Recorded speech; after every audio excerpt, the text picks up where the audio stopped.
അപ്പൊ ഈ സുരേഷ് ഏട്ടൻ എന്നെ കാണുന്നത് ജയേട്ടന്റെ പെങ്ങളുടെ കല്യാണം തൃപ്പൂണിത്തുറയില് വിളിച്ചു. കാര്യം ജയേട്ടനെ കൊണ്ടുപോകുന്നത് ഡാഡിയും വിനയൻ സാറും കൂടിയാണല്ലോ. അപ്പോൾ ആ കല്യാണത്തിന് തൃപ്പൂണിത്തുറയിൽ പോയപ്പോൾ അവിടെ വെച്ചാണ് സുരേഷ് ഏട്ടൻ എന്നെ കാണുന്നത്.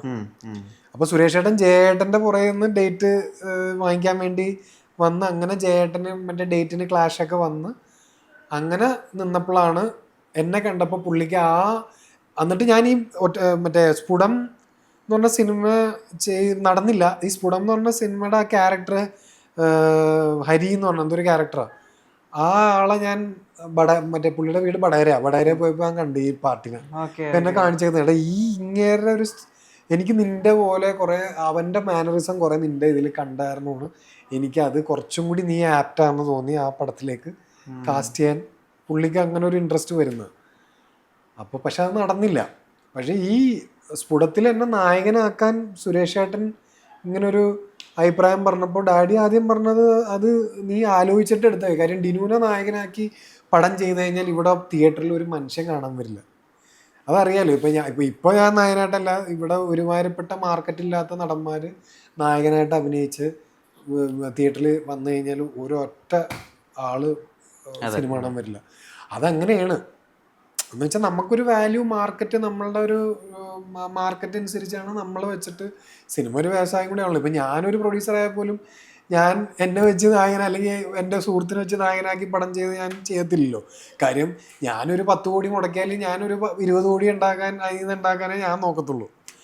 അപ്പം അങ്ങനെ ഒരു വ്യവസായം കാരണം ഡാഡിക്ക് വ്യക്തമായിട്ട് അറിയാം സിനിമ എന്താണെന്നുള്ളത്. അപ്പോൾ ഡാഡി പറയുകയും ചെയ്ത് ഡിനുവിനെ നായകനാക്കാൻ ഞാൻ ഒരിക്കലും പറയില്ല, നിനക്ക് ഇനിയുണ്ട് വേറെ കുറേ ഓപ്ഷൻസ്, അപ്പോൾ ആ ഓപ്ഷൻസ് വെച്ചിട്ട് നീ പടം ചെയ്യാൻ നോക്കിക്കോ എന്ന് പറഞ്ഞു. അപ്പോൾ അങ്ങനെയാണ് ഞാൻ സിനിമയിലേക്ക് വരുന്നത്. അല്ലാതെ ഡാഡിയുടെ ഒരു സപ്പോർട്ടും ഈ പറഞ്ഞ പോലെ എൻ്റെ മകനെ നായകനാക്കി അഭിനയിക്കണം എന്ന് ഒരു സപ്പോർട്ട് ഡാഡി കൊടുത്തിട്ടില്ല. പിന്നെ ഇപ്പം ഈ കമൽ സാറും വിനയൻ സാറൊക്കെ പുതുമുഖങ്ങളെ കൊണ്ടുവന്നിട്ടുണ്ടല്ലോ. ഇപ്പം സിദ്ധുവിനെയും ജിഷ്ണുവിനെയൊക്കെ നമ്മളിൽ കൊണ്ടുവന്നു. അപ്പം അങ്ങനെ ചെയ്യുമ്പോൾ ഡാഡി ഈ പറഞ്ഞ പോലെ കമൽ സാറിൻ്റെ അടുത്തൊക്കെ പറഞ്ഞിട്ടുണ്ട്, ഇപ്പം നിങ്ങളടുത്ത പടങ്ങൾ ചെയ്യുമ്പോൾ കൺസിഡർ ചെയ്യാം എന്ന് വെച്ചാൽ അവർക്കൊരു മാർക്കറ്റ് ഉണ്ടല്ലോ. ഇപ്പൊ കമൽ സാർ എന്നുള്ള ഒരു ബ്രാൻഡ് വെച്ചിട്ടാണ് നമ്മൾ എന്ന് പറഞ്ഞ പടം ഓടിയത്. അപ്പൊ അങ്ങനെ ചെയ്യാൻ വേണ്ടി ഡാഡി അങ്ങനെ ഇങ്ങനെ ഈ പറഞ്ഞ പോലെ അങ്ങനെ ഡാഡി റെഡി ആയിരുന്നു. ഓക്കെ, ഇങ്ങനെ ചെയ്യുന്നുണ്ടെങ്കിൽ വലിയ കുഴപ്പമില്ല. കാര്യം കമൽ സാറിനൊരു മാർക്കറ്റൊക്കെ ഉള്ളൊരു ഡയറക്ടറാണ്. അപ്പൊ കമൽ ഒരു പുതുമുഖ നടനെയോ അല്ലെങ്കിൽ ഇപ്പൊ ഒരു പുതുമുഖങ്ങളെ കൊണ്ടുവന്നു കഴിഞ്ഞാൽ ആ കൂട്ടത്തിൽ നീ വന്നു കഴിഞ്ഞാൽ അവിടെ ഒരു നിന്നെ രജിസ്റ്റർ ചെയ്യാൻ വേണ്ടി ആ ഒരു സാധനം ഉണ്ടാവും, ഫേസ് വാല്യൂ വരും. അപ്പോൾ പക്ഷെ അത് ഈ പറഞ്ഞ പോലെ അൺഫോർച്ചുനേറ്റ്ലി അങ്ങനെ ഒരു അവസരം എന്നെ തേടി വന്നില്ല. അപ്പോൾ സുരേഷ് ഏട്ടനെ പോലത്തെ ഒരാൾ പടം ചെയ്യാന്ന് പറഞ്ഞാലാണ് അങ്ങനെ നായകനായത്. അങ്ങനെ സുരേഷ് ഏട്ടൻ നായകനായി അനൗൺസ് ചെയ്ത സമയത്താണ് എന്നിട്ടും എന്ന് പറഞ്ഞ സിനിമയ്ക്ക് വേണ്ടി രഞ്ജിയേട്ടൻ വന്ന് എന്നെ കാസ്റ്റ് ചെയ്യുന്നത്.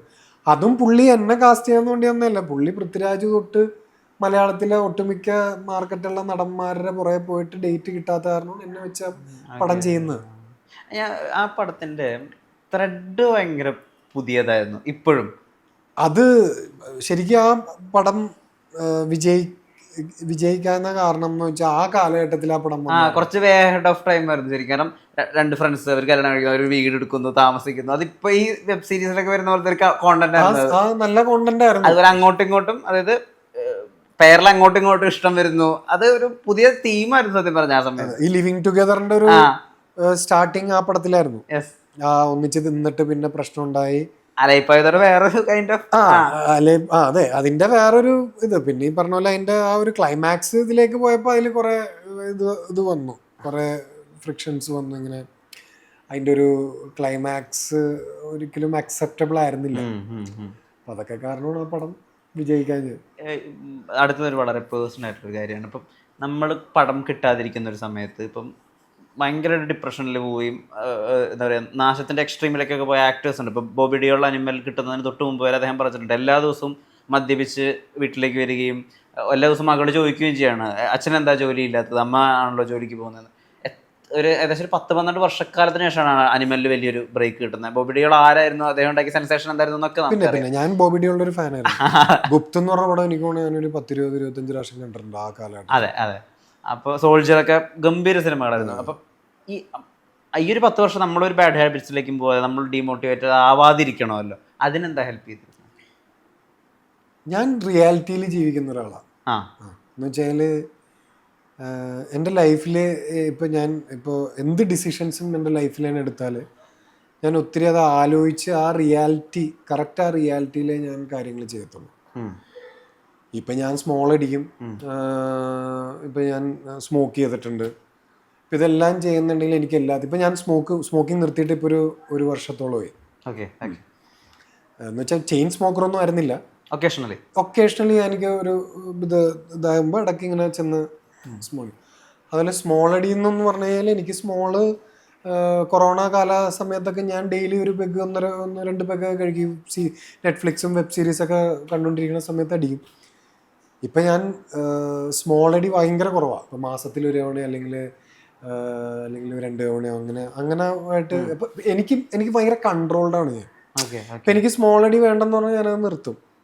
ഇപ്പം സ്മോൾ അടി എനിക്ക് ഹാംഫുൾ ആണ്, അല്ലെങ്കിൽ എൻ്റെ സോഷ്യലായിട്ടുള്ള കാര്യങ്ങൾ, ഇപ്പം എൻ്റെ വൈഫ്, എൻ്റെ പിള്ളേർ, എൻ്റെ കുടുംബം, അവർക്ക് എല്ലാവർക്കും ഇതൊരു ഒബ്സ്ട്രക്ഷനാന്ന് പറഞ്ഞു കഴിഞ്ഞാൽ ഞാനത് നിർത്തും.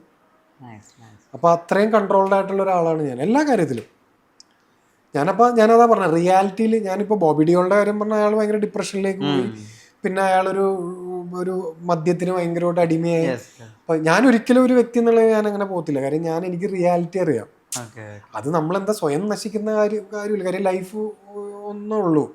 നമ്മൾ അത്രയും ചെറിയ ഒരു ടൈമിനുള്ളിൽ നമ്മൾ ചെയ്യാൻ പറ്റുന്ന കാര്യങ്ങളും നമ്മൾ ആഗ്രഹിക്കുന്ന കാര്യങ്ങളും ലൈഫിൽ നേടാനും അല്ലെങ്കിൽ അതിനുവേണ്ടി പരിശ്രമിക്കാനും നോക്കുക. കാര്യം ഇപ്പോൾ ഒരു പ്രായം കഴിഞ്ഞ് കഴിഞ്ഞിപ്പോൾ 10-60-70 വയസ്സ് കഴിഞ്ഞിട്ട് ഞാൻ അവിടെ ഒരു കസേരയിലിരുന്ന് അയ്യോ ആ സമയത്ത് ഇങ്ങനെ ഉണ്ടായിരുന്നെങ്കിൽ എനിക്ക് ഇങ്ങനെ ചെയ്യായിരുന്നു, ഇന്ന ടൈമിലുണ്ടായിരുന്നെങ്കിൽ എനിക്ക് ഇത്രയും കുറച്ച് ടൈം കിട്ടിയിരുന്നെങ്കിൽ ഞാൻ അങ്ങനെ ചെയ്യാറുണ്ട് എന്ന് പറഞ്ഞിട്ട് ഒരു കാര്യമില്ല. അപ്പോൾ ഞാൻ അങ്ങനെ ഒരു റിയാലിറ്റിയിൽ ജീവിക്കുന്ന ആളാണ്. എല്ലാത്തിനും എനിക്കൊരു കൺട്രോളുണ്ട്, എല്ലാ കാര്യത്തിലും എനിക്കൊരു ചിട്ടയുണ്ട്. പിന്നെ ഞാൻ ബേസിക്കലി ഒരു ഫാമിലി മാനാണ്. ഫാമിലി മാനാണെന്ന് കാരണം എന്ന് വെച്ചാൽ എൻ്റെ ഡാഡീനെ കണ്ടൊക്കെയാണ് ഞാൻ വളർന്നത്. ഡാഡി ഇപ്പോൾ മലയാളത്തിലെ ഏറ്റവും കൂടുതൽ തിരക്കഥ എഴുതിയേക്കുന്ന ഒരു തിരക്കഥാകൃത്താണ് ഡാഡി. പക്ഷെ ഡാഡി എനിക്ക് തോന്നുന്നിപ്പോൾ കഴിഞ്ഞൊരു ടി വിയിലൊരു ഇൻ്റർവ്യൂവിൽ ഡയറക്ടർ സാജൻ പറഞ്ഞിട്ടുണ്ട്, ഒരു ഗവൺമെൻറ് ഉദ്യോഗസ്ഥനെ പോലെ ഒന്ന് രാവിലെ 9 മണിക്ക് വീട്ടിൽ നിന്ന് ഇറങ്ങി കഴിഞ്ഞാൽ അവിടെ ഹോട്ടലിൽ പോയിട്ട് ഉച്ച വരെ ഇരുന്ന് സ്ക്രിപ്റ്റ് എഴുതും. ഉച്ചയാകുമ്പോൾ ഒരു ബ്രേക്ക് എടുത്തിട്ട് കലൂര് വീട്ടിൽ വരും. അപ്പം ഞാനിത് കണ്ടു വളർന്ന ഉള്ള ഒരാളാണ്.